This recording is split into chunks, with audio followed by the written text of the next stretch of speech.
എല്ലാവർക്കും നമസ്കാരം. റിക് ലൂയിച്ചസ് അല്ലെങ്കിൽ ലൂസിയസ് എന്നും പറയും. ഇപ്പോൾ സ്ക്രീനിൽ കാണുന്ന ഈ മനുഷ്യൻ്റെ പേരതാണ്. ഇദ്ദേഹം ഒരു പൈലറ്റായിരുന്നു. ഒരു സാധാരണ പൈലറ്റ് ആയിരുന്നില്ല, മറിച്ച് അമേരിക്ക കണ്ട ഏറ്റവും വലിയ മയക്കുമരുന്ന് കള്ളക്കടത്ത് നടത്തിയ ഒരു ഡ്രഗ് പൈലറ്റാണ്. ആ പേരിലാണ് അയാൾ ചരിത്രത്തിൽ ഇടം പിടിച്ചതും. ഒന്നും രണ്ടുമല്ല, $20 ബില്യൺ മയക്കുമരുന്നാണ് റിക്ക് മെക്സിക്കോയിൽ നിന്നും അമേരിക്കയിലേക്ക് ആരുടെയും കണ്ണിൽപ്പെടാതെ നിസ്സാരമായിട്ട് കടത്തിയത്. അത് അയാൾ പോലീസിനോട് പറഞ്ഞ കണക്കാണ്. അതിൻ്റെ യാഥാർത്ഥ്യം എന്താണെന്ന് അയാൾക്ക് മാത്രമാണ് അറിയൂ. റിക്കിൻ്റെ പ്രൊഫൈൽ ഒരു സാധാരണ കള്ളക്കടത്തുകാരനെ പോലെ ആയിരുന്നില്ല. തൻ്റെ യഥാർത്ഥ മുഖം സമൂഹത്തിൽ നിന്നും വളരെ ബുദ്ധിപൂർവ്വം മറച്ചു വയ്ക്കുവാനായിട്ട് അയാൾക്ക് സാധിച്ചു. ഒരു വലിയ കമ്പനിയുടെ ഉടമസ്ഥനും വിജയകരമായിട്ട് ബിസിനസ് ചെയ്യുന്ന ബിസിനസ്സുകാരനും എന്ന നിലയിലായിരുന്നു റിക്ക് പൊതുജന മധ്യത്തിൽ അറിയപ്പെട്ടത്. അതുകൊണ്ട് തന്നെ പ്രമുഖരായിട്ടുള്ള രാഷ്ട്രീയക്കാരുമായിട്ടും സമൂഹത്തിൽ സ്വാധീനമുള്ള ഉന്നത വ്യക്തികളുമായിട്ടും വലിയ ബന്ധവും അയാൾക്കുണ്ടായിരുന്നു. ഒരു ചെറിയ ഉദാഹരണം ഇതേക്കുറിച്ച് പറയാം. അക്കാലത്ത് അമേരിക്കൻ പ്രസിഡന്റിന്റെ കൂടെ റിക്ക് നിൽക്കുന്ന ഒരു ഫോട്ടോ പത്രങ്ങളിൽ വന്നിരുന്നു. ഇങ്ങനെയുള്ള ഒരാൾ എങ്ങനെയായിരിക്കും ആർക്കും സംശയം തോന്നാതെ എല്ലാവരുടെയും കണ്ണിൽ പൊടിയിട്ട് അവരുടെ മൂക്കിന് താഴെ കൂടെ മയക്കുമരുന്ന് കടത്തിയത്? തീർന്നില്ല. കള്ളക്കടത്ത് നടത്തിയെന്ന കുറ്റത്തിന് റിക്കിനെ കോടതി വിചാരണ ചെയ്യുമ്പോഴും താൻ നിരപരാധിയാണെന്ന് അയാൾ കോടതിയിൽ ആണയിട്ട് വാദിക്കുമ്പോഴും മയക്കുമരുന്ന് നിറച്ച അയാളുടെ വിമാനങ്ങൾ ആകാശത്തുകൂടി അപ്പോഴും പറക്കുന്നുണ്ടായിരുന്നു. ഒരുപക്ഷെ ആ കോടതിയുടെ മുകളിലൂടെ. ചെവി അറിയാതെ അയാൾ മയക്കുമരുന്ന് കടത്തുവാനായിട്ട് സ്വീകരിച്ച വളരെ വ്യത്യസ്തമായിട്ടുള്ളൊരു മാർഗമുണ്ട്. അതാണ് മറ്റു ഡ്രഗ് പൈലറ്റുമാരിൽ നിന്നും അയാളെ വ്യത്യസ്തനുമാക്കിയത്. നിങ്ങളെ ഇത്തവണ സ്വാഗതം ചെയ്യുന്നത് അമേരിക്കൻ ചരിത്രത്തിലെ ഏറ്റവും വലിയ മയക്കുമരുന്ന് കള്ളക്കടത്തുകാരൻ്റെ അസാധാരണമായിട്ടുള്ളൊരു കഥയിലേക്കാണ്. സിനിമയിൽ നിങ്ങൾ പല ഹീറോയിസവും കണ്ടിട്ടുണ്ടാവും, എന്നാൽ റിക്കിൻ്റെ കഥ അതുക്കും മേലെയാണ്. ഇപ്പോൾ വീഡിയോയുടെ കീഴിലായിട്ട് നിങ്ങൾ ലൈക്ക് എന്നൊരു ബട്ടൺ കാണുന്നുണ്ടാവും. ഒന്ന് ചെവി ഓർത്താൽ ആ ബട്ടൺ എന്തേ എന്നെ അമർത്താത്തത് എന്ന് നിങ്ങളോട് ചോദിക്കുന്നത് കേൾക്കുവാൻ കഴിയും. അതിലൊന്ന് അമർത്തിയാൽ മതി, അത് സൈലൻ്റ് ആവും. പിന്നെ ഡിസ്റ്റർബ് ഇല്ലാതെ വീഡിയോയും കാണാം.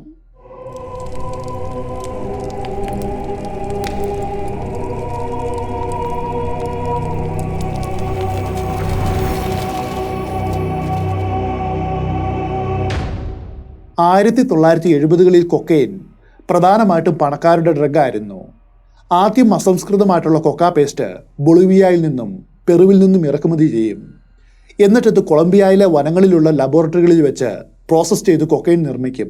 അങ്ങനെയാണ് ഡ്രഗ് കാർട്ടലുകൾ ചെയ്തിരുന്നത്. പിന്നീട് അവിടെ നിന്നും ഇത് അമേരിക്കയിലേക്ക് എത്തിക്കുകയും എന്നിട്ട് പ്രധാന നഗരങ്ങളിലേക്ക് ഡിസ്ട്രിബ്യൂട്ട് ചെയ്യുകയും ചെയ്യും. 1980കളായപ്പോൾ കൊക്കൈന് ഡിമാൻഡ് വർദ്ധിച്ചു. അതോടെ മെഡലിൻ കാർട്ടലിൻ്റെ തലതൊട്ടപ്പന്മാരായ പാബ്ലോ എസ്കബാറിനും ജോർജ് ഒച്ചോവയ്ക്കും ഡ്രഗ്സ് കടത്തുവാനായിട്ട് സ്കില്ലുള്ള നിരവധി പൈലറ്റുമാരെ വേണ്ടി വന്നു. ഇത്തരക്കാർക്ക് യാതൊരു പഞ്ഞവുമില്ലായിരുന്നു. ഇവർ ഡ്രഗ് പൈലറ്റുമാർ എന്നാണ് അറിയപ്പെടുന്നത്. 1981 റൊണാൾഡ് റീഗൻ 40ാമത്തെ അമേരിക്കൻ പ്രസിഡന്റായിട്ട് ചാർജ് എടുത്തു. അപ്പോൾ മുതൽ ഡ്രഗ്സിനെതിരായിട്ട് ഒരു കുരിശ് യുദ്ധം അദ്ദേഹം പ്രഖ്യാപിച്ചു. കൊളംബിയയിലെ മെഡലിൻ എന്ന സ്ഥലത്ത് ഉടലെടുത്ത മെഡലിൻ കാർട്ടൽ ഡ്രഗ് കടത്തുവാനുള്ള പുതിയ മാർഗങ്ങൾ തേടിക്കൊണ്ടിരുന്നു. കാരണം 1971 രൂപം കൊണ്ട DEA അല്ലെങ്കിൽ ഡ്രഗ് എൻഫോഴ്സ്മെന്റ് ഏജൻസി ഡ്രഗ്സിനെതിരായിട്ടുള്ള പ്രവർത്തനം വളരെ ശക്തമാക്കിയിരുന്നു. ഈ കഥ നടക്കുന്നത് 1983കളുടെ അവസാനത്തിലാണ്. അമേരിക്കയിലേക്കുള്ള മയക്കുമരുന്ന് കള്ളക്കടത്ത് പ്രധാനമായിട്ട് നടക്കുന്നത് കൊളംബിയൻ മയക്കുമരുന്ന് കാർട്ടലുകളുടെ കീഴിലാണ്. കുപ്രസിദ്ധനായ പാബ്ലോ എസ്കബാറിന്റെ കീഴിലുള്ള കുപ്രസിദ്ധമായിട്ടുള്ള മെഡലിൻ കാർട്ടലിനായിരുന്നു ഇതിനു നേതൃത്വം നൽകിയത്. മയക്കുമരുന്ന് വ്യാപാരം അമേരിക്കയിൽ തഴച്ചു വളരുകയായിരുന്നു.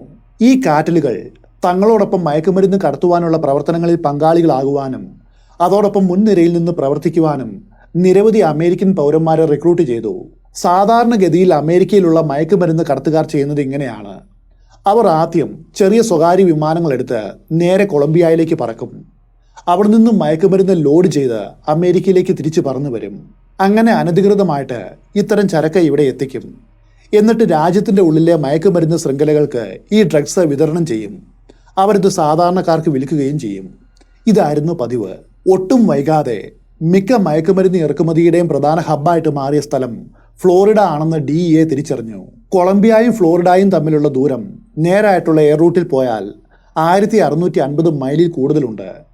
കള്ളക്കടത്തുകാർ ഇവിടെയാണ് മറ്റൊരു പ്രശ്നം നേരിട്ടത്. അവർ ഉപയോഗിച്ചിരുന്ന തീരെ ചെറിയ വിമാനങ്ങൾക്ക് വളരെ പരിമിതമായിട്ടുള്ള ഇന്ധനക്ഷമതയേ ഉള്ളൂ. അതുകൊണ്ട് ദീർഘദൂരം പറക്കുവാനായിട്ട് കഴിയില്ല. എന്നാൽ ഇത്തരം ചെറിയ വിമാനങ്ങളിൽ ഏവിയേഷൻ ഫ്യൂവൽ നിറച്ചാൽ ഫ്ലോറിഡയിൽ നിന്നും കൊളംബിയയിലേക്ക് പോയിട്ട് തിരിച്ചു വരുവാനായിട്ട് കഴിയും. പക്ഷേ കള്ളക്കടത്ത് ആവശ്യത്തിന് വേണ്ടിയിട്ട് ഏവിയേഷൻ ഫ്യൂവൽ സംഘടിപ്പിക്കുക എന്നുള്ളത് അസാധ്യമായിട്ടുള്ള കാര്യമാണ്. അവർ പൊതുവായിട്ട് ഉപയോഗിച്ചു വന്നത് ഗ്യാസലിനാണ്. അതിനാകട്ടെ മൈലേജ് വളരെ കുറവുമാണ്.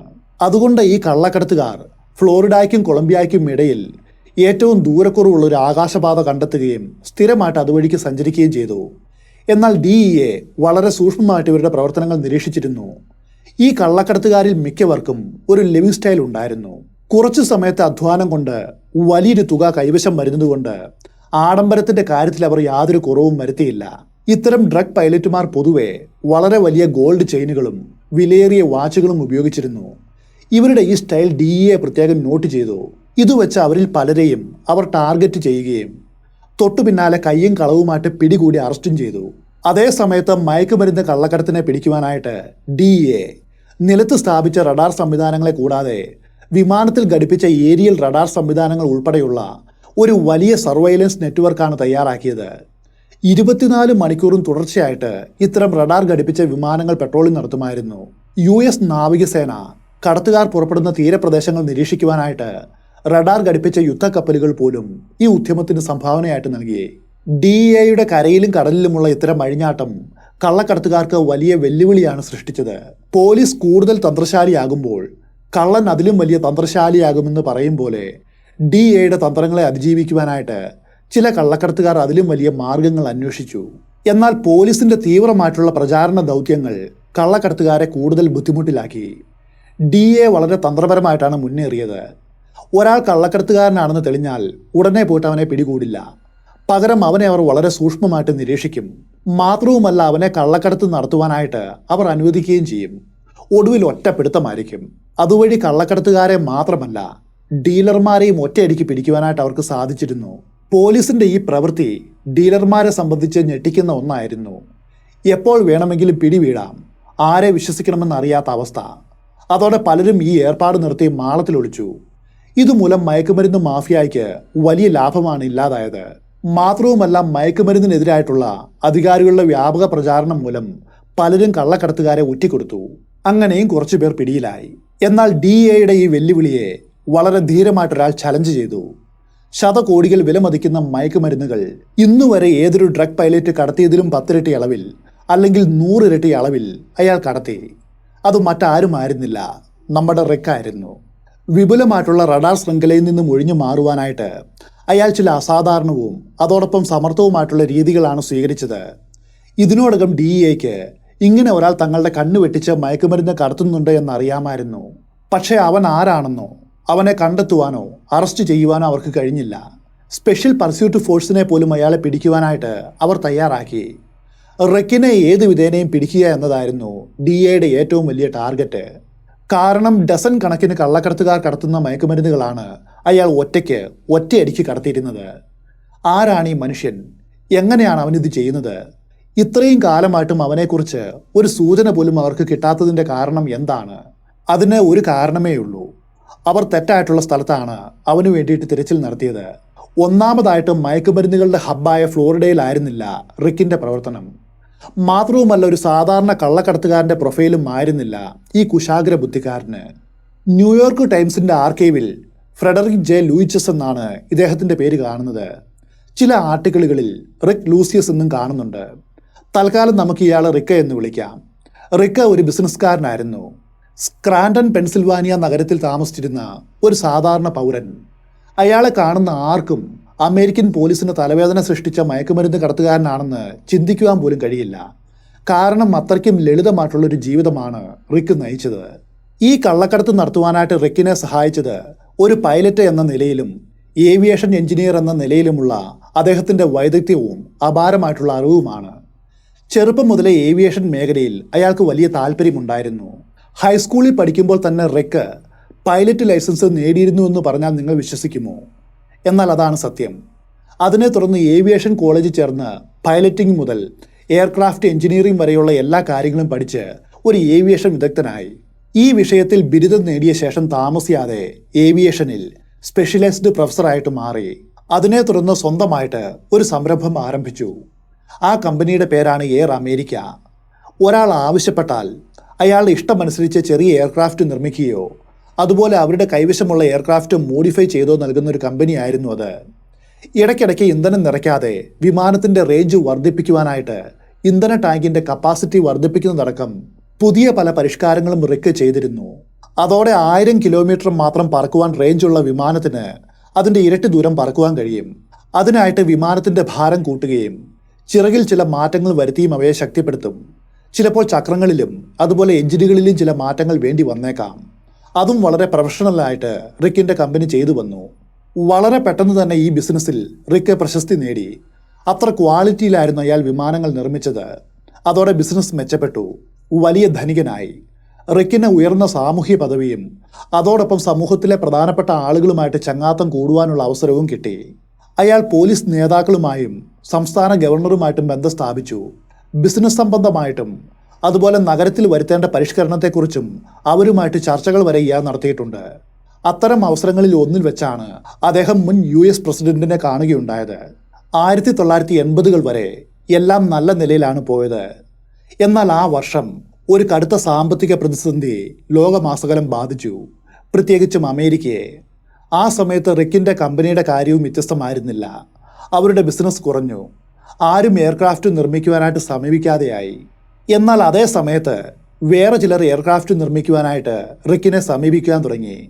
അവരെ സൂക്ഷ്മമായിട്ട് നിരീക്ഷിച്ചപ്പോൾ അയാൾക്കൊരു കാര്യം മനസ്സിലായി. ഇപ്പോൾ പുതിയതായിട്ട് വന്നിരിക്കുന്ന ഈ കസ്റ്റമേഴ്സ് അത്ര വെടിപ്പുള്ളവരല്ല. ക്രിമിനൽ ഗ്യാങ്ങുകളുമായിട്ട് ബന്ധമുള്ളവരെ പോലെയാണ് അവരെ കണ്ടപ്പോൾ അയാൾക്ക് തോന്നിയത്. ഇവരുടെ ആവശ്യങ്ങൾ പോലും സംശയാസ്പദമായിരുന്നു.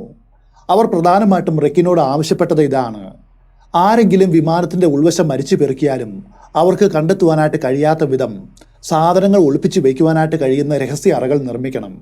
അതോടെ അയാൾക്ക് ഇവർ കള്ളക്കടത്തുകാരാണെന്ന് മനസ്സിലായി. ഇത്തരം ഇല്ലീഗൽ ബിസിനസ്സിനോട് താല്പര്യമില്ലെങ്കിലും തൻ്റെ കമ്പനി നേരിടുന്ന സാമ്പത്തിക പ്രയാസം കാരണം അയാൾ അവരെ മനസ്സില്ലാ മനസ്സോടെ സ്വീകരിക്കുകയും അവർ ആവശ്യപ്പെട്ട മാറ്റങ്ങൾ വിമാനത്തിൽ വരുത്തുകയും ചെയ്തു. അങ്ങനെ ഇരിക്കെ ഒരു സംഭവം ഉണ്ടായി. ഒരിക്കൽ റിക്കും അദ്ദേഹത്തിൻ്റെ സ്റ്റാഫും ഒരു ക്ലയൻറ്റിൻ്റെ ആവശ്യപ്രകാരം വിമാനത്തിൽ അയാൾ ആവശ്യപ്പെട്ട മാറ്റങ്ങൾ വരുത്തി. ജോലി കഴിഞ്ഞതും പണത്തിന് പകരമായിട്ട് മയക്കുമരുന്ന് കൂലിയായിട്ട് വാങ്ങുവാനായിട്ട് അയാൾ നിർബന്ധിച്ചു. തൊഴിലാളികൾക്ക് ശമ്പളം കൊടുക്കുവാനായിട്ട് യാതൊരു മാർഗവും മുൻപിലില്ലാത്ത റിക്കിന് ഒടുവിൽ അത് സ്വീകരിക്കുകയല്ലാതെ മറ്റൊരു വഴിയുമില്ലായിരുന്നു. ഒടുവിൽ അയാൾ മയക്കുമരുന്ന് അടങ്ങിയ ബാഗ് വാങ്ങി. പക്ഷെ അതൊരു ചതിയായിരുന്നു. റിക്ക് മയക്കുമരുന്ന് അടങ്ങിയ ബാഗ് കൈപ്പറ്റിയതും ആ ക്ലയൻറ്റ് ഒരു അണ്ടർ കവർ ഏജന്റായിട്ട് മാറി. എന്നിട്ട് അയാളെ അറസ്റ്റ് ചെയ്തു. കുറച്ചു കാലമായിട്ട് മയക്കുമരുന്ന് കടത്തുവാനായിട്ട് വളരെ വിദഗ്ധനായിട്ടുള്ള ഒരാൾ കള്ളക്കടത്തുകാരെ സഹായിക്കുന്നുണ്ടെന്ന് DEO മനസ്സിലാക്കിയിരുന്നു. ആ അന്വേഷണമാണ് ഒടുവിൽ റിക്കിൽ എത്തിച്ചത്. കൂടുതൽ അന്വേഷണത്തിൽ റിക്ക് മയക്കുമരുന്ന് കച്ചവടക്കാരനല്ലെന്നും തൻ്റെ കമ്പനിയെ രക്ഷിക്കുവാനായിട്ട് പെടാപ്പാട് പെടുന്നൊരു ബിസിനസ്സുകാരനാണെന്നും മനസ്സിലായി. അതോടെ DEA റിക്കുമായിട്ട് ഒരു ഡീൽ ഉറപ്പിച്ചു. മയക്കുമരുന്ന് കടത്തുന്നവരുടെയും അതിനു വേണ്ടിയിട്ട് മോഡിഫൈ ചെയ്ത വിമാനങ്ങൾ ഉപയോഗിക്കുന്നവരുടെയും വിവരങ്ങൾ കൈമാറിയാൽ ശിക്ഷ കൂടാതെ വിട്ടയക്കാം. ഇതായിരുന്നു അവർ മുൻപോട്ട് വെച്ച ഡിമാൻഡ്. റിക്കിന് ഈ കരാറിന് സമ്മതം മൂളുകയല്ലാതെ വേറെ വഴിയില്ല. അങ്ങനെ അയാൾ സംശയാസ്പദമായിട്ടുള്ള വ്യക്തികളെ കണ്ടാൽ അധികാരികളെ അറിയിക്കുവാൻ തുടങ്ങി. ചുരുക്കി പറഞ്ഞാൽ പോലീസിന്റെ ഒരു ഒറ്റുകാരനായിട്ടാണ് അയാൾ ഈ മേഖലയിലേക്ക് പ്രവേശിക്കുന്നത്. ഇതിനിടയിൽ ഒരു ഡ്രഗ് പൈലറ്റായിട്ട് മാറിയാൽ നേടാവുന്ന അനന്ത സാധ്യതകളും വരുമാനവും റിക്ക് മനസ്സിലാക്കിയിരുന്നു. അപ്പോൾ എന്തുകൊണ്ട് തനിക്കിത് ചെയ്തുകൂടാ എന്നൊരു ചിന്ത അയാൾക്കുണ്ടായി. ഒടുവിൽ ഒരു ഡ്രഗ് പൈലറ്റ് ആകുവാനുള്ള തീരുമാനം അയാൾ എടുക്കുകയാണ്. 1981 തൻ്റെ ഒരു ക്ലയൻറ്റ് മുഖേന ടാംബ ഫ്ലോറിഡ ആസ്ഥാനമായുള്ള ഒരു മയക്കുമരുന്ന് കാറ്റിലുമായിട്ട് റിക്ക് ബന്ധപ്പെട്ടു. മുൻപ് സൂചിപ്പിച്ചതുപോലെ കൊക്കൈൻ ഉൽപാദക രാജ്യമായ കൊളംബിയ സമീപത്തുള്ളതുകൊണ്ട് ഫ്ലോറിഡ ആയിരുന്നു കള്ളക്കടത്തുകാരുടെ സെൻട്രൽ ഹബ്ബ്. ഇതിനിടയിൽ അയാൾ പോലും അറിയാതെ ഡ്രഗ് കാറ്റൽ റിക്കിനെ നിരീക്ഷിച്ചിരുന്നു. പൈലറ്റ് എന്ന നിലയിലും അതുപോലെ എഞ്ചിനീയർ എന്ന നിലയിലുമുള്ള അയാൾ അസാധാരണമായിട്ടുള്ള കഴിവുകളും അവർ ശ്രദ്ധിച്ചിരുന്നു. അനന്തമായിട്ടുള്ള സാധ്യതകളാണ് അവർ അയാളിൽ കണ്ടത്. മയക്കുമരുന്ന് കടത്തിയാൽ വലിയൊരു തുക നൽകാമെന്ന് അവർ ഓഫർ ചെയ്തു. തൻ്റെ കമ്പനിയുടെ സാമ്പത്തിക പ്രതിസന്ധി കണക്കിലെടുത്ത് റിക്ക് അത് സ്വീകരിച്ചു. വേഗത്തിൽ കുറച്ച് പണം സമ്പാദിക്കുവാനുള്ള ഒരു അവസരമായിട്ട് മാത്രമാണ് റിക്ക് ഇതിനെ കണ്ടത്. തൻ്റെ കമ്പനിയെ എങ്ങനെയെങ്കിലും കരകയറ്റുക, അതായിരുന്നു ലക്ഷ്യം. അതിനു വേണ്ടിയിട്ട് താൽക്കാലികമായിട്ട് ഈ ജോലി സ്വീകരിക്കുക. ഒടുവിൽ അദ്ദേഹം ആ ഡ്രഗ് കാറ്റിലുമായിട്ട് വർക്ക് ചെയ്യുവാനായിട്ട് സമ്മതിച്ചു. ഇവിടെയുള്ള കാറ്റിൽ അംഗങ്ങളിൽ പലരും അതുപോലെ ഡ്രഗ് പൈലറ്റുമാരും മയക്കുമരുന്ന് ഉപയോഗിക്കുന്നവരാണെന്നും ഇത് അവരുടെ ജോലിയെ പ്രതികൂലമായിട്ട് ബാധിക്കുന്നുണ്ടെന്നും അയാൾക്ക് മനസ്സിലായി. അവർ വളരെ അശ്രദ്ധമായിട്ട് വിമാനത്തിൻ്റെ ക്യാബിൻ്റെ ഉള്ളിൽ എക്സ്ട്രാ ഫിറ്റ് ചെയ്ത ഇന്ധന ടാങ്കുകൾ തുറന്നിടുകയും മയക്കുമരുന്ന് ഉൾപ്പെടെയുള്ള ചരക്കുകൾ അവയ്ക്ക് ചുറ്റും ക്രമരഹിതമായിട്ട് വിതറിയിടുകയും ചെയ്യുമായിരുന്നു. മയക്കുമരുന്ന് അടിച്ചാണ് പലരും വിമാനം പറത്തുന്നത്. പലരും DEOയുടെ പിടിയിലായത് അവരുടെ അശ്രദ്ധ മൂലമായിരുന്നു. റിക്ക് ഇത്തരം മണ്ടത്തരങ്ങൾ പൂർണ്ണമായിട്ടും ഒഴിവാക്കി. എന്നിട്ട് വളരെ കൗശലപൂർവ്വം പെൻസിൽവാനിയയ്ക്കും കൊളംബിയയ്ക്കും ഇടയിലൂടെ അയാൾ ഫ്ലൈറ്റ് പറത്തി. റഡാർ ഡിറ്റക്ഷനിൽ നിന്നും വളരെ സമർത്ഥമായിട്ട് ഒഴിവാകുവാനും കഴിഞ്ഞു. അതോടെ കൊളംബിയയിലെ മയക്കുമരുന്ന് നിർമ്മാതാക്കൾക്ക് അയാളെക്കുറിച്ച് വലിയ മതിപ്പുണ്ടായി. തനിക്ക് ലഭിച്ച ആ വലിയ പ്രതിഫലം അയാളെ ആഹ്ലാദിപ്പിച്ചു. നഷ്ടത്തിൽ നിന്നും നഷ്ടത്തിലേക്ക് കൂപ്പുകുത്തുന്ന തൻ്റെ കമ്പനിയെ മൊത്തത്തിൽ സഹായിക്കുവാനായിട്ട് ആ പണം വലിയ സഹായമായിരുന്നു. റിക്ക ഈ കാറ്റിലുമായിട്ട് ചേർന്ന് വെറും 3 തവണ മാത്രമാണ് കള്ളക്കടത്ത് നടത്തിയത്. കാരണം ഗവൺമെൻറ്റിൻ്റെ ഭാഗത്തു നിന്നും വർദ്ധിച്ചു വരുന്ന അപകട സാധ്യതകളും അതുപോലെ കാറ്റിൽ അംഗങ്ങളുടെ നിലവാരമില്ലാത്ത തയ്യാറെടുപ്പും കുത്തഴിഞ്ഞ ജീവിതവും കാരണം അവരുമായിട്ട് വേർപിരിയുവാൻ അയാൾ തീരുമാനിച്ചു. എന്നാൽ മറ്റ് കള്ളക്കടത്തുകാരെ അപേക്ഷിച്ച് റിക്കിൻ്റെ പ്രൊഫഷണലിസവും കൃത്യസമയത്ത് ചരക്ക് എത്തിക്കുവാനുള്ള മിടുക്കും ഇതിനോടകം കൊളംബിയൻ മയക്കുമരുന്ന് മാഫിയയിലെ ഉയർന്ന റാങ്കിലുള്ള വ്യക്തികളുടെ ശ്രദ്ധയെ ആകർഷിച്ചിരുന്നു. പാബ്ലോ എസ്കബാറിൻ്റെ അടുത്ത സുഹൃത്തും കാറ്റലിലെ ഒരു പ്രധാന വ്യക്തിയും അമേരിക്കയിലേക്ക് കടത്തുന്ന കൊക്കൈൻ്റെ മുഴുവൻ ചുമതലയുമുള്ള ജോർജ് ഒച്ചോവ പ്രത്യേകമായിട്ട് അയാളെ നോട്ടമിട്ടു. ഒരു ദിവസം നേരിട്ട് അയാൾ റിക്കിനെ സമീപിച്ചു. എന്നിട്ട് തങ്ങൾക്ക് വേണ്ടിയിട്ട് മയക്കുമരുന്ന് കടത്തുവാനായിട്ട് ആവശ്യപ്പെട്ടു. ഇത്തവണ അയാൾ രണ്ടാമത് ഒന്നുകൂടി ആലോചിച്ചു. താൻ മുൻപ് ജോലി ചെയ്തിരുന്ന ചെറുകിട കള്ളക്കടത്തുകാരെ പോലെയല്ല ഇവർ യഥാർത്ഥ ഡ്രഗ് നിർമ്മാതാക്കളാണ്. അതായത് തന്നെപ്പോലെ വളരെ പ്രൊഫഷണലായിട്ട് കാര്യങ്ങൾ കൈകാര്യം ചെയ്യുന്നവർ. തനിക്ക് നഷ്ടപ്പെടുത്തുവാനായിട്ട് കഴിയാത്ത വലിയൊരു അവസരമാണിതെന്നും റിക്ക് മനസ്സിലാക്കി. ജോർജ് ഒച്ചോവ ഓരോ കടത്തലിനും ലക്ഷക്കണക്കിന് ഡോളറാണ് വാഗ്ദാനം ചെയ്തത്. ആ പണം തൻ്റെ ജീവിതത്തെ പൂർണ്ണമായിട്ടും മാറ്റിമറിക്കുമെന്ന് അയാൾ മനസ്സിലാക്കി. അങ്ങനെ അവരുമായിട്ട് ഡീൽ ഉറപ്പിച്ചു. എന്നാൽ അവരുടെ കൂടിക്കാഴ്ചയുടെ അവസാനം ജോർജ് റിക്കിനോട് വളരെ ക്രൂരമായിട്ട് അതുപോലെ വിട്ടുവീഴ്ചയില്ലാത്ത സ്വരത്തിൽ ഒരു കാര്യം പറഞ്ഞു. നിങ്ങൾ എപ്പോഴെങ്കിലും ഞങ്ങളെ വഞ്ചിച്ചാൽ ഓർത്തു വെച്ചോളൂ, ഏതു നരകത്തിൽ പോയിട്ട് നീ ഒളിച്ചാലും ഞങ്ങൾ നിന്നെ കണ്ടെത്തും. അന്ന് നിന്റെ അവസാനമായിരിക്കും. അതാണ് മാഫിയയുടെ രീതി. താൻ കാലെടുത്ത് വെച്ചിരിക്കുന്ന അപകടകരമായിട്ടുള്ള ലോകത്തെക്കുറിച്ച് അതിൽ നിന്നും അയാൾക്ക് മനസ്സിലായി. അവരുമായിട്ടുള്ള തൻ്റെ ആദ്യത്തെ കച്ചവടം നടത്തുവാനായിട്ട് അയാൾ തയ്യാറെടുത്തു. താൻ താമസിക്കുന്ന പെൻസിൽവാനിയയിൽ നിന്നും നേരെ കൊളംബിയയിലേക്ക് ഇന്ധനം നിറച്ച് ഒറ്റയടിക്ക് അങ്ങനെ പോയി വരാമെന്നായി റിക്കിൻ്റെ ചിന്ത. സാധാരണഗതിയിൽ ചെറിയ എയർക്രാഫ്റ്റുകൾക്ക് വീണ്ടും ഇന്ധനം നിറയ്ക്കാതെ ഇത്രയും ദൂരം പോയി വരവ് അസാധ്യമായിരുന്നു. അതോടെ റിക്കിന് താൻ ഇന്നുവരെ ചെയ്തതിനേക്കാളും കൂടുതൽ പരിഷ്കാരങ്ങൾ തൻ്റെ എയർക്രാഫ്റ്റ് ചെയ്യേണ്ടി വരുമെന്ന് മനസ്സിലായി. അയാൾ ഒരു സെസ്ന 310 വിമാനം സ്വന്തമാക്കി. കാരണം ആ മോഡലിനെക്കുറിച്ച് അയാൾക്ക് നല്ല അറിവുണ്ട്. അതിൽ ഒരു തവണ ഇന്ധനം നിറച്ചാൽ ഏകദേശം 1500 കിലോമീറ്ററുകൾ യാത്ര ചെയ്യാം. എന്നാൽ തൻ്റെ ജോലിക്കത് പോരാ. ആദ്യത്തെ സ്റ്റെപ്പ് വിമാനത്തിൻ്റെ ഇന്ധന ടാങ്കിൻ്റെ കപ്പാസിറ്റി വർദ്ധിപ്പിക്കുക എന്നതാണ്. സെസ്നയുടെ യഥാർത്ഥ ഇന്ധന സംഭരണ ശേഷി ഏകദേശം 2000 ഗാലൻ ആയിരുന്നു. എന്നാൽ റിക്ക് തന്ത്രപൂർവ്വം അത് 6000 ഗാലനായിട്ട് വർദ്ധിപ്പിച്ചു. അതായത് 3 ഇരട്ടി.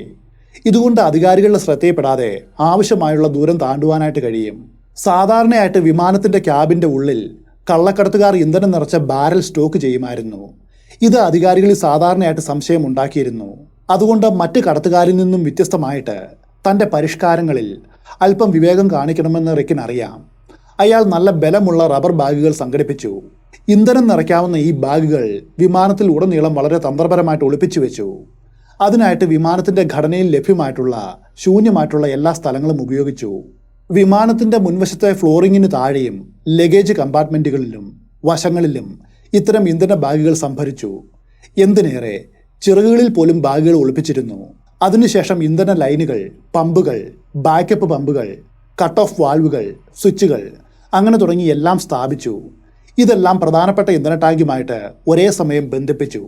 ഒരു കമ്പ്യൂട്ടറൈസ്ഡ് ഫ്യൂവൽ മാനേജ്മെൻറ്റ് സിസ്റ്റവും അതിനു വേണ്ടിയിട്ട് തയ്യാറാക്കി. ഇതുമൂലം ഇന്ധന വിതരണം എല്ലായിടത്തു നിന്നും തുല്യമായിട്ടും കൃത്യമായിട്ടും വിമാനത്തിൻ്റെ ബാലൻസിനെ ബാധിക്കാത്ത വിധം പ്രധാന ടാങ്കിലേക്ക് ഒഴുകി വരും.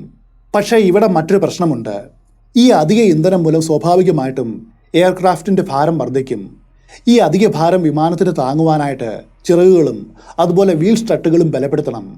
കൂടാതെ വിമാനത്തിൻ്റെ ഭാരം ദീർഘദൂരം താങ്ങുവാനായിട്ട് കൂടുതൽ ശക്തമായിട്ടുള്ള എഞ്ചിൻ ആവശ്യമാണ്. അതുകൊണ്ട് റിക്ക് എഞ്ചിൻ പൂർണ്ണമായിട്ടും മാറ്റി 350 ഹോഴ്സ് പവർ എഞ്ചിനുകൾ സ്ഥാപിച്ചു. ശക്തമായിട്ടുള്ള ലാൻഡിംഗ് ഗിയർ, ഹെവി ഡ്യൂട്ടി ടയറുകൾ, ചിറകിന് കീഴിലായിട്ട് ഘടിപ്പിച്ചിരിക്കുന്ന ഷോർട്ട് ടേക്ക് ഓഫ്, ലാൻഡിംഗ് ഫ്ലാപ്പുകൾ, ഇതൊന്നും കൂടാതെ കോക്പിറ്റിൽ ഒരു സ്റ്റാൻഡേർഡ് സെസ്ന 310 കാണാത്ത നിരവധി ഉപകരണങ്ങൾ അയാൾ ഘടിപ്പിച്ചു. ഉയർന്ന frequency radio, low altitude altimeter, fuel mister analyser, $46,000 വിലയുള്ള കമ്പ്യൂട്ടറൈസ്ഡ് നാവിഗേഷൻ സിസ്റ്റം, അങ്ങനെ തുടങ്ങി പലതും ഇൻസ്റ്റാൾ ചെയ്തു. എല്ലാം കൃത്യമായിട്ട് കാലിബ്രേറ്റ് ചെയ്തിട്ടുണ്ടെന്നും തൻ്റെ ജോലി കുറ്റമറ്റ രീതിയിലാണെന്നും വീണ്ടും വീണ്ടും ഉറപ്പാക്കി. എന്തിനേറെ, വിമാനത്തിൻ്റെ ഉള്ളിലായിട്ട് ഒരു റഡാർ വരെ ഇൻസ്റ്റാൾ ചെയ്തു. ഇതുവഴി മറ്റ് റഡാറുകളും ഡ്രഗ് എൻഫോഴ്സ്മെന്റ് ഏജൻസി നടത്തുന്ന വ്യോമ പെട്രോളിങ്ങും വളരെ നിസ്സാരമായിട്ട് കണ്ടെത്തുവാനായിട്ട് കഴിയുമായിരുന്നു. റിക്ക് വിമാനം പരിഷ്കരിക്കുക മാത്രമല്ല, താൻ പിടിക്കപ്പെടില്ലെന്ന് ഉറപ്പാക്കുവാനുള്ള എല്ലാ വഴികളും വളരെ ബുദ്ധിപൂർവ്വമായിട്ട് ആസൂത്രണം ചെയ്തു. അതിനുശേഷം ഗവൺമെന്റിന്റെ റഡാർ ലൊക്കേഷനുകളും പെട്രോളിംഗ് സ്കെഡ്യൂളുകളും അഴിമതിക്കാരനായ ഒരു കസ്റ്റംസ് ഏജന്റിന് കൈക്കൂലി കൊടുത്തു വാങ്ങി. ആ പെട്രോളിംഗ് സ്കെഡ്യൂളുകൾ അയാൾ മനപാഠമാക്കി. അതനുസരിച്ച് യാത്ര ചെയ്തതുകൊണ്ട് DEA നിസ്സാരമായിട്ട് ഒഴിവാക്കുവാനായിട്ട് റിക്കിന് സാധിച്ചു. ലളിതമായിട്ട് പറഞ്ഞാൽ, നമ്മൾ നട്ടുച്ചയ്ക്ക് വണ്ടിയും എടുത്ത് പുറത്തിറങ്ങാറില്ലേ? ആ സമയത്ത് പെറ്റി കിട്ടില്ല എന്ന് നമുക്ക് ഉറപ്പുണ്ട്. കാരണം പോലീസുകാർ ഉച്ചയൂണ് കഴിക്കുവാനായിട്ട് പോയതായിരിക്കും. അതുതന്നെയാണ് ഇവിടെ സംഭവിച്ചത്. അവർ ഇല്ലാത്ത സമയം നോക്കി വിമാനം പറത്തുക. ഇതും കൂടാതെ പെൻസിൽവാനിയയിൽ നിന്നും കൊളംബിയയിലേക്കുള്ള മുഴുവൻ റൂട്ടിലും റിക്ക് ഒരു റേഡിയോ കമ്മ്യൂണിക്കേഷൻ നെറ്റ്വർക്ക് സ്ഥാപിച്ചു. കാരണം ഫോണിലൂടെയുള്ള ആശയവിനിമയങ്ങൾ DEAക്ക് നിരീക്ഷിക്കുവാൻ കഴിയും. അതുകൊണ്ട് ഫോൺ കോളുകൾ പൂർണ്ണമായിട്ടും ഒഴിവാക്കി കാട്ടിലുമായിട്ട് നേരിട്ട് ആശയവിനിമയം നടത്തുവാനായിട്ട് ഒരു റേഡിയോ നെറ്റ്വർക്കാണ് അയാൾ സൃഷ്ടിച്ചത്. ഒരു രഹസ്യ കോഡ് ഉപയോഗിച്ചാണ് അവരുമായിട്ട് കമ്മ്യൂണിക്കേറ്റ് ചെയ്തത്. റിക്ക് വളരെ ബുദ്ധിമാനും അതോടൊപ്പം വളരെ സൂക്ഷ്മത ഉള്ളവനുമായിരുന്നു. എന്തെങ്കിലും ചെയ്യും മുൻപായിട്ട് എല്ലാ കാര്യങ്ങളും അയാൾ കണക്ക് കൂട്ടിയിരുന്നു. അതോടൊപ്പം DEA ഏജന്റുമാരുമായിട്ടുള്ള ബന്ധവും നിലനിർത്തി. മയക്കുമരുന്ന് വിൽക്കുവാനായിട്ട് ശ്രമിച്ച് ആദ്യം അയാളെ പിടികൂടിയ ശേഷം പിന്നീട് അയാളെ ഒറ്റുകാരനായിട്ട് ജോലി ചെയ്യുവാനായിട്ട് ആവശ്യപ്പെട്ട അതേ ഏജന്റുമാരുമായിട്ട് അയാൾ അപ്പോഴും അടുത്ത ബന്ധം കാത്തു സൂക്ഷിച്ചിരുന്നു. അവരുമായിട്ട് ദിവസവും സംസാരിക്കുകയും അവരുടെ കൂടെയാണ് താനെന്ന് അവർക്ക് തോന്നും പോലെ അഭിനയിക്കുകയും ചെയ്തു. ഇടയ്ക്കിടയ്ക്ക് അവർക്ക് ഉപയോഗപ്രദമായിട്ടുള്ള വിവരങ്ങൾ നൽകുകയും മറ്റ് കള്ളക്കടത്തുകാരെ പിടികൂടുവാനായിട്ട് സഹായിക്കുകയും ചെയ്തു. അതേ സമയത്ത് തങ്ങളുമായിട്ടുള്ള സൗഹൃദം മുതലെടുത്ത് അമേരിക്ക ഇന്നുവരെ കാണാത്ത വിധം വലിയ അളവിലുള്ള മയക്കുമരുന്ന് കടത്തുവാനായിട്ട് അയാൾ തയ്യാറെടുക്കുകയാണെന്ന് ഈ ഏജന്റുമാർ അറിഞ്ഞില്ല. അവരയാളെ കണ്ണുമടച്ച് വിശ്വസിച്ചു.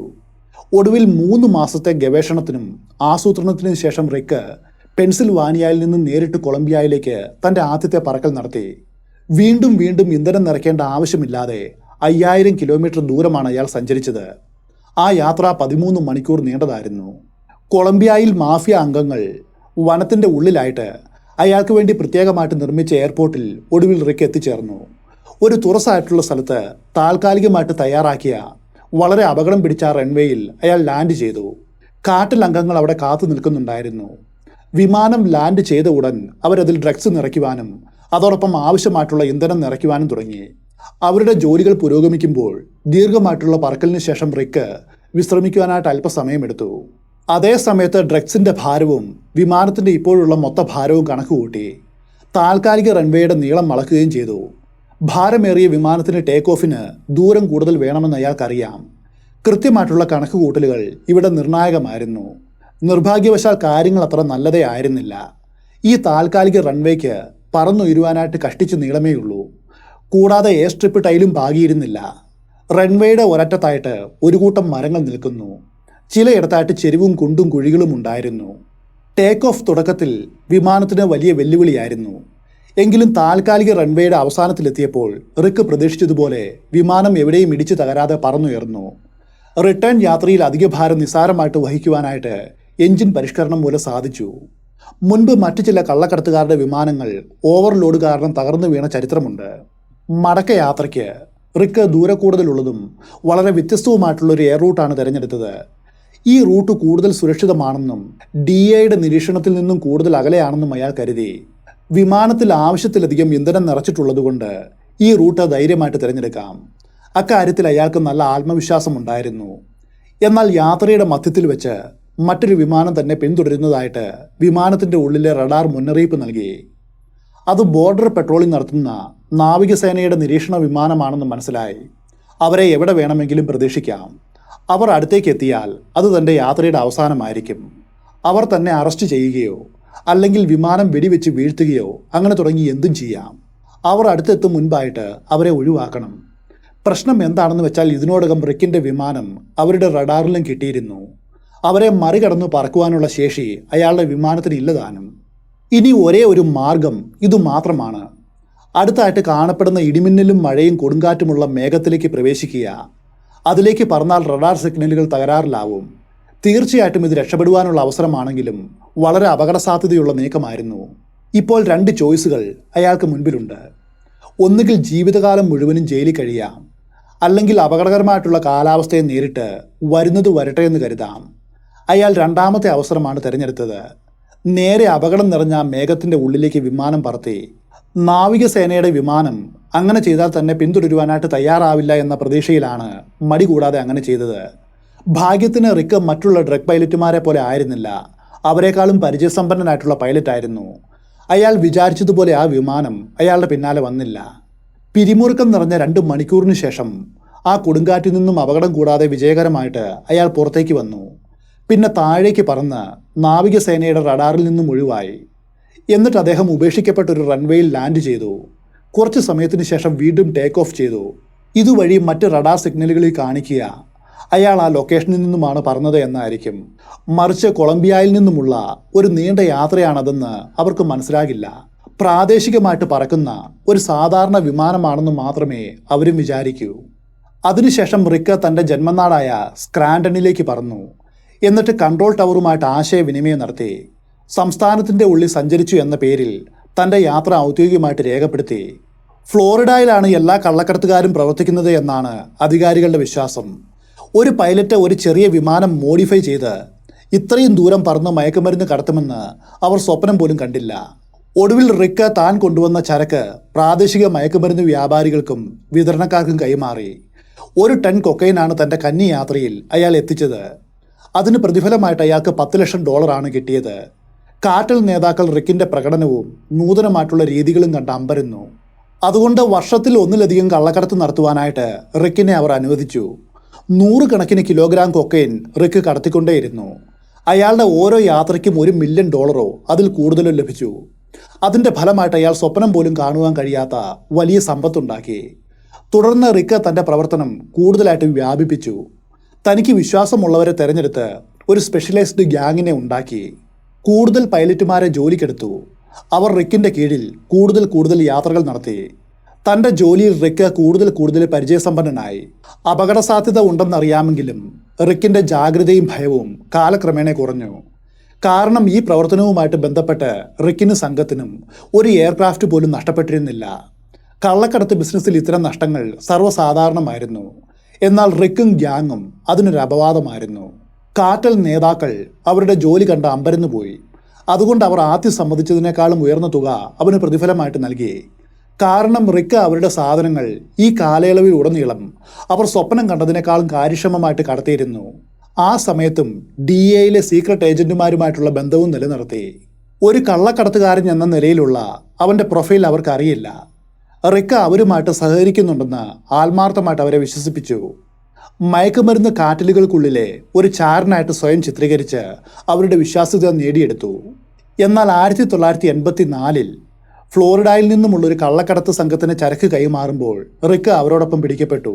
സ്റ്റേറ്റിൽ നടത്തിയ കള്ളക്കടത്ത് പ്രവർത്തനങ്ങളുടെ പേരിൽ അവരെ ഫ്ലോറിഡയിൽ വിചാരണയ്ക്ക് അയച്ചു. ഇവിടെ അയാൾ മറ്റൊരു തന്ത്രം പ്രയോഗിച്ചു. DEAയുമായിട്ട് താൻ സഹകരിക്കുക മാത്രമാണ് ചെയ്തത്. ഇവരെ കുടുക്കുവാനായിരുന്നു തൻ്റെ ലക്ഷ്യം. ഇതുവഴി രാജ്യത്ത് നടക്കുന്ന മയക്കുമരുന്ന് കടത്തുമായിട്ട് ബന്ധപ്പെട്ട വിവരങ്ങൾ പോലീസിന് കൈമാറുവാനാണ് താനിങ്ങനെ ചെയ്തത് എന്ന് റിക്ക് പറഞ്ഞു. മാത്രവുമല്ല അക്കാര്യം ഏജന്റുമാരെ ബോധ്യപ്പെടുത്തുവാനായിട്ട് അയാൾക്ക് സാധിച്ചു. അവർ അവന് അനുകൂലമായിട്ട് മൊഴി കൊടുക്കാമെന്നും പറഞ്ഞു. അതേ സമയത്ത് DEAയുമായിട്ടുള്ള തൻ്റെ കൂട്ടുകെട്ടും അതോടൊപ്പം മയക്കുമരുന്ന് കള്ളക്കടത്ത് നടത്തുന്ന കാര്യവും വലിയ വാർത്തയാകുമെന്നും വൈകാതെ അത് കൊളംബിയൻ കാറ്റിലുകളിൽ എത്തുമെന്നും അയാൾ പേടിച്ചു. തൻ്റെ ഇരട്ടത്താപ്പ് മനസ്സിലാക്കിയാൽ കാറ്റിലുകൾ തന്നെ ഒരു ചതിയനായിട്ട് കാണുമെന്ന് അയാൾ കരുതി. അതുകൊണ്ട് കാറ്റിലുമായിട്ടുള്ള വിശ്വാസ്യത നിലനിർത്തുവാനായിട്ട് കോടതി സെഷനുകൾക്കിടയിലും റിക്കിൻ്റെ അനുയായികൾ മയക്കുമരുന്ന് കടത്തിക്കൊണ്ടേയിരുന്നു. അയാളുടെ വിചാരണ 11 ആഴ്ചയാണ് നീണ്ടുപോയത്. ആ സമയത്ത് റിക്കിൻ്റെ അനുയായികൾ 11 തവണ കള്ളക്കടത്ത് നടത്തി. മൊത്തം 15 പ്രതികളാണ് വിചാരണയെ നേരിട്ടത്. DEA അവന് അനുകൂലമായിട്ട് സത്യവാങ്മൂലം കൊടുത്തു. അതുകൊണ്ട് റിക്ക് മാത്രം ശിക്ഷയിൽ നിന്നും ഒഴിവായി. ദശലക്ഷക്കണക്കിന് ഡോളർ സമ്പാദിച്ചുവെങ്കിലും ഇത്രയും വലിയ തുക കൈകാര്യം ചെയ്യുവാനായിട്ട് കള്ളപ്പണം വെളുപ്പിക്കണം. അതിനു വേണ്ടിയിട്ട് ബാങ്കിങ് വിദഗ്ധനായിട്ടുള്ള മൈക്കൽ കോഫിയുടെ സഹായം റിക്ക് തേടി. അദ്ദേഹം യുണൈറ്റഡ് സ്റ്റേറ്റ്സിന് പുറത്തുള്ള ഓഫ് ഷോർ അക്കൗണ്ടുകളിലേക്ക് പണം കൈമാറുവാനായിട്ട് അയാളെ സഹായിച്ചു. അപ്പോഴാണ് ഒരു പുതിയ പ്രശ്നം വന്നത്. റിക്കിൻ്റെ പൈലറ്റുമാരിൽ ഒരാളായിരുന്നു ജിം കൂപ്പർ. ഒരു ദിവസം അയാൾ കൊളംബിയയിൽ നിന്നും മയക്കുമരുന്ന് കയറ്റി മടങ്ങിയെത്തി. അവിടെയുള്ളൊരു മയക്കുമരുന്ന് വ്യാപാരി അത് വാങ്ങുവാനായിട്ട് റൺവേയിൽ കാത്തു നിൽക്കുന്നുണ്ടായിരുന്നു. ജിം വിമാനം ലാൻഡ് ചെയ്യുവാനായിട്ട് ശ്രമിക്കുമ്പോൾ റൺവേയിൽ ഉണ്ടായിരുന്ന കാറുമായിട്ട് വിമാനം കൂട്ടിയിടിച്ചു. മയക്കുമരുന്ന് വ്യാപാരി തൽക്ഷണം മരിച്ചു. സംഭവം റിപ്പോർട്ട് ചെയ്യപ്പെട്ടു. പോലീസ് വേഗം സ്ഥലത്ത് വന്നു. ജിമ്മിൻ്റെ വിമാനത്തിൽ നിന്നും അവർക്കൊക്കെയും കണ്ടെത്തി. അയാൾ ഒരു കള്ളക്കടത്തുകാരനാണെന്ന് അതോടെ മനസ്സിലായി. തൊട്ടു പിന്നാലെ അറസ്റ്റിലുമായി. മയക്കുമരുന്ന് കടത്തു മാത്രമല്ല, മനഃപൂർവ്വമല്ലാത്ത കൊലപാതക കുറ്റവും അയാൾ ചുമത്തിയിരുന്നു. അന്വേഷണം പൂർത്തിയായതിനു ശേഷം ജിമ്മിന് ആവശ്യമുള്ളവരെ വിളിക്കുവാനുള്ള അനുവാദം കിട്ടി. ജിമ്മിൻ്റെ മനസ്സിൽ ആദ്യം വന്ന മുഖം തൻ്റെ ഗ്യാങ് ലീഡറായിട്ടുള്ള റിക്കിൻ്റെ ആയിരുന്നു. ഈ വാർത്ത കേട്ട് റിക്ക് പരിഭ്രാന്തനായി. അയാൾ അപ്പോൾ വലിയൊരു മണ്ടത്തരം കാണിച്ചു. ജിമ്മിനോട് ശാന്തനാകുവാനും അവനുമായിട്ട് ചർച്ചകൾ നടത്തുവാനും ശ്രമിക്കുന്നതിന് പകരം ജിമ്മിനെ പൂർണ്ണമായിട്ടും ഉപേക്ഷിക്കുവാനായിട്ട് റിക്ക് തീരുമാനിച്ചു. അവൻ്റെ കാര്യം അവൻ നോക്കട്ടെ എന്ന നിലപാട്. തൻ്റെ ബോസ് തന്നെ ഉപേക്ഷിച്ചുവെന്ന് ജിമ്മിന് മനസ്സിലായി. ഈ കുറ്റത്തിന് 30-40 വർഷത്തെ ജയിൽ ശിക്ഷ അയാൾക്ക് കിട്ടുമായിരുന്നു. അതുകൊണ്ട് ശിക്ഷയിൽ ഇളവ് കിട്ടുകയാണെങ്കിൽ അമേരിക്കയിൽ ആരും അറിയാതെ ഇത്രയും കാലം നടന്നു വന്ന കള്ളക്കടത്ത് പ്രവർത്തനങ്ങളെക്കുറിച്ച് പൂർണ്ണമായിട്ടുള്ള വിവരം നൽകാമെന്ന് അയാൾ പോലീസിനോട് പറഞ്ഞു. അവരും സമ്മതിച്ചു. അങ്ങനെ പോലീസും ജിമ്മും തമ്മിൽ ഒരു കരാറുണ്ടാക്കി. അതിനുശേഷം റിക്കിനെക്കുറിച്ചും അയാളുടെ കള്ളക്കടത്ത് പ്രവർത്തനങ്ങളെക്കുറിച്ചുമുള്ള സകല ഡീറ്റെയിൽസും അയാൾ പോലീസിന് കൈമാറി. ഏജന്റുമാർ ഈ വാർത്ത അറിഞ്ഞ് ഞെട്ടിയെന്നു പറയാം.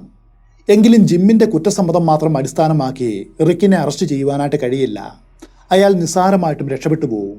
അവർക്ക് കൂടുതൽ തെളിവുകൾ ആവശ്യമായിരുന്നു. പോലീസ് അയാളുടെ കമ്പനി ഇൻവോയ്സ്, കമ്മ്യൂണിക്കേഷൻസ്, നീക്കങ്ങൾ, ബാങ്ക് അക്കൗണ്ടുകൾ അങ്ങനെ തുടങ്ങി സകല കാര്യങ്ങളും സമഗ്രമായിട്ട് അവലോകനം ചെയ്തു. ഇതിനോടകം റിക്കിന് അറിയാമായിരുന്നു തൻ്റെ പതനം തുടങ്ങിയെന്നും അവർ തന്നെക്കുറിച്ച് അന്വേഷണം തുടങ്ങിയെന്നും. എങ്കിലും തന്നെ അറസ്റ്റ് ചെയ്യുവാനായിട്ട് അവർക്ക് കുറച്ച് കാലതാമസം വേണ്ടി വരുമെന്നും അയാൾ കണക്കുകൂട്ടി.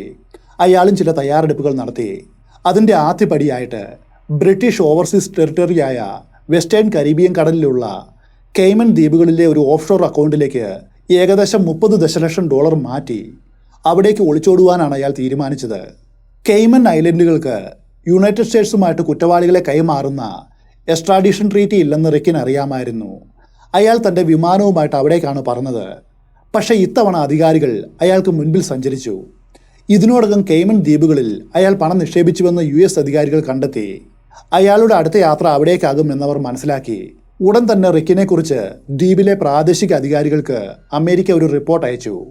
റിക്ക് വലിയൊരു കുഴപ്പക്കാരനാണെന്നും ആ ദ്വീപിൽ അയാൾ വന്നാൽ അവിടെ വലിയ കുഴപ്പമുണ്ടാകുമെന്നും അറിയിച്ചു. അതോടെ ദ്വീപിലെ അധികാരികൾ അയാളെ ഇവിടെ സ്വീകരിക്കേണ്ടതില്ല എന്ന് തീരുമാനിച്ചു. 1986 ദ്വീപിലെ പ്രാദേശിക പോലീസ് റിക്കിനെ അറസ്റ്റ് ചെയ്ത് US അധികാരികൾക്ക് കൈമാറി. അങ്ങനെ അയാൾ അമേരിക്കയിലേക്ക് തിരിച്ചു വരികയാണ്. തൊട്ടു പിന്നാലെ ഈ കേസിൽ പുനരന്വേഷണം തുടങ്ങി. പലതരത്തിലുള്ള ക്രിമിനൽ ആക്ടിവിറ്റികൾക്ക് 345 വർഷം വരെ അയാൾക്ക് തടവ് ശിക്ഷ ലഭിക്കുമായിരുന്നു. അതായത് ജീവിതത്തിൽ പുറം ലോകം കാണുവാനായിട്ട് കഴിയില്ല. ഇത്രയും കഠിനമായിട്ടുള്ള ശിക്ഷാവധി ഒഴിവാക്കുവാനായിട്ട് റിക്ക് അന്വേഷണ ഉദ്യോഗസ്ഥരുമായിട്ട് സഹകരിക്കാമെന്നും താൻ ഒളിപ്പിച്ചു വെച്ച പണം എവിടെയാണെന്ന് അവരെ അറിയിക്കാമെന്നും പറഞ്ഞു. അങ്ങനെ അയാൾ സമ്പാദിച്ച $21 മില്യൺ അധികാരികൾ പിടിച്ചെടുത്തു. പണത്തിന് പുറമെ തൻ്റെ ക്രിമിനൽ പ്രവർത്തനങ്ങളെക്കുറിച്ചുള്ള വിശദമായിട്ടുള്ള കാര്യങ്ങൾ പൂർണ്ണമായിട്ടും അയാൾ വെളിപ്പെടുത്തി. ഈ സഹകരണത്തിൻ്റെ ഫലമായിട്ട് റിക്കിൻ്റെ തടവ് വെറും 8.5 വർഷമായിട്ട് ചുരുങ്ങി. പക്ഷേ ഒരു കാര്യം ഉറപ്പാണ്, അയാൾ സമ്പാദിച്ച പണത്തിൻ്റെ 1/3 പോലും റിക്ക് വെളിപ്പെടുത്തിയിട്ടില്ല. ഇതിനോടകം അയാൾ ഒളിപ്പിച്ച പണം അയാൾ കണ്ടെത്തിയിട്ടുണ്ടാവും. വർഷങ്ങളോളം അയാളെ ജയിലിൽ അടയ്ക്കുന്നതിനേക്കാളും വിലയേറിയതാണ് അവനിൽ നിന്ന് ലഭിച്ച വിവരങ്ങളെന്ന് DA വിചാരിച്ചു. റിക്ക് ഇപ്പോൾ എവിടെയാണെന്ന കാര്യം അജ്ഞാതമാണ്. അയാൾക്ക് ഇൻ്റർവ്യൂ കൊടുക്കുവാനോ മറ്റോ കഴിയില്ല.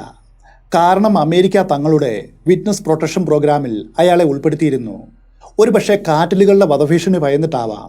വിറ്റ്നസ് പ്രൊട്ടക്ഷൻ പ്രോഗ്രാമിൽ ഉൾപ്പെടുത്തിയവർക്ക് ഗവൺമെൻറ്റിൻ്റെ എല്ലാ സുരക്ഷയും ഉണ്ടായിരിക്കും. അവർക്ക് പുതിയ ഐഡൻറ്റിറ്റി നൽകും, ജോലിയും പ്രൊവൈഡ് ചെയ്യും. ചിലപ്പോൾ സുരക്ഷാ പ്രശ്നം കാരണം അവരെ തിരിച്ചറിയാതിരിക്കുവാനായിട്ട് പ്ലാസ്റ്റിക് സർജറിക്ക് പോലും വിധേയരാക്കാറുണ്ട്. പ്രോഗ്രാമിൻ്റെ ഏറ്റവും പ്രധാനപ്പെട്ട നിയമം ഇതാണ്: പഴയ കൂട്ടുകാരുമായിട്ടോ അത്ര സുരക്ഷിതരല്ലാത്ത കുടുംബാംഗങ്ങളുമായിട്ടോ യാതൊരു സമ്പർക്കവും പാടില്ല. അവർ എവിടെയാണോ താമസിച്ചത് ആ പട്ടണത്തിലേക്ക് ഒരിക്കലും തിരിച്ചു പോകുവാനായിട്ട് പാടില്ല. ഈ നിയമങ്ങൾ പൂർണ്ണമായിട്ടും അനുസരിച്ചൊരു സാക്ഷിയും ഇന്നുവരെ കൊല്ലപ്പെട്ട ചരിത്രമില്ല. പാലിക്കാത്തവർ കൊല്ലപ്പെട്ട ചരിത്രവുമുണ്ട്.